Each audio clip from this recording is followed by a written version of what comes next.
E aí, pessoas, tudo bem com vocês? Como eu tinha dito na última postagem, a atividade 5, ela veio dividida em duas partes. A primeira que tratava de plano cartesiano e a segunda de sólidos geométricos. Então, eu pedi para primeiro vocês fazerem a primeira parte, de acordo com o vídeo lá que eu fiz explicando para vocês, e agora eu vou explicar a segunda parte. Certo? Então, vamos lá.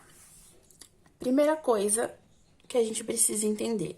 O que são sólidos geométricos? São objetos tridimensionais, como o próprio texto da atividade 5 diz. Mas o que significa ser um objeto tridimensional? Como a própria palavra diz, tridimensional.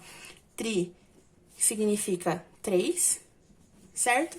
Dimensional, dimensão. Então, eu tô tratando de um objeto em 3 dimensões. Um cubo, por exemplo, certo? Ele tem 3 dimensões, ele sai do papel, ele é mais do que um desenho. Isso aqui é uma representação de um cubo, que a gente vai entender o que é um pouquinho mais pra frente.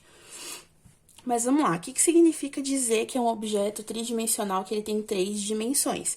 Ele tem base, altura e profundidade, certo?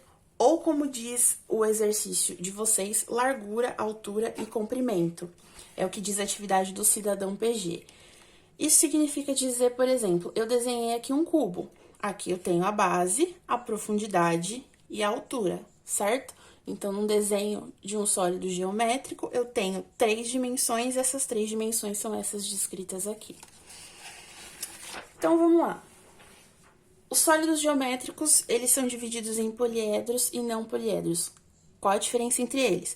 Poliedros são esses objetos, como esse cubo, por exemplo, que eles são todos retos, não tem curva nenhuma, não tem nada de redondo, vamos dizer assim, nele. Então, uma pirâmide quadrangular, uma pirâmide triangular, um prisma triangular, certo?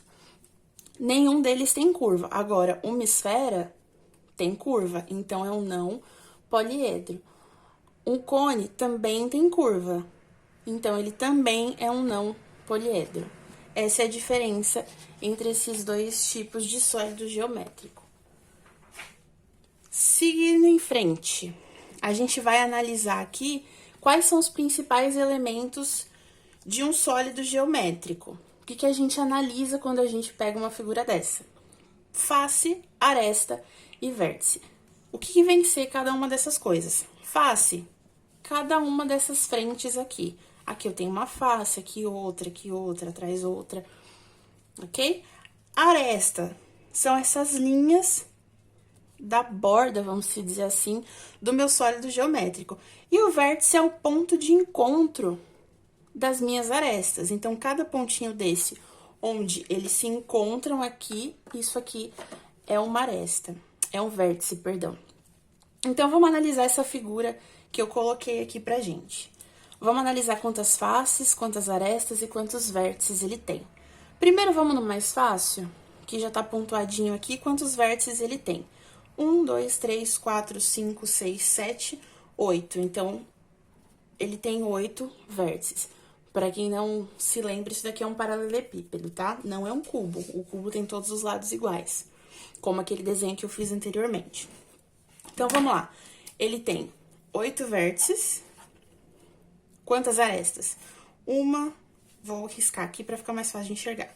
1, 2, 3, 4, 5, 6, 7, 8, 9, 10, 11, 12. Então, ele tem 12 arestas. E quantas faces ele tem? Uma aqui na frente, 2 lá atrás, 3 aqui em cima, 4, 5 nessa lateral, 6 na outra lateral. Então, o meu paralelepípedo tem 6 faces, sim?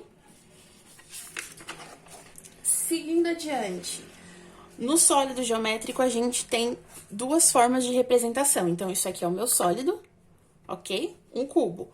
Como eu represento? Se eu abrisse, como é que eu ia enxergar? Eu ia enxergar ele dessa forma aqui. E a representação espacial, que é como se eu estivesse desenhando aqui o meu objeto meio que em 3D. Sim, a 3D que vem de 3 dimensões. O que eu enxergo aqui? Como eu consigo entender que a representação planificada vem dessa representação espacial. Eu acho um número de faces. Então, vamos lá, ó. De novo, eu tenho aqui a versão planificada, a versão espacial e a planificada no meu cubo. Vou achar lá as faces. Aqui eu tenho 1, 2, 3, 4, 5, 6 faces. Aqui eu tenho quantas? Uma aqui na frente, 2 a grandona lá atrás, 3, 4 nas laterais, 5 e a sexta aqui embaixo. Tem 6 faces, ambos têm que ter 6 faces, porque eles tratam da mesma figura, beleza? Basicamente, o que vocês precisam para responder da questão 4 em diante é isso. Qualquer dúvida, é só perguntar. Beijos, fiquem bem.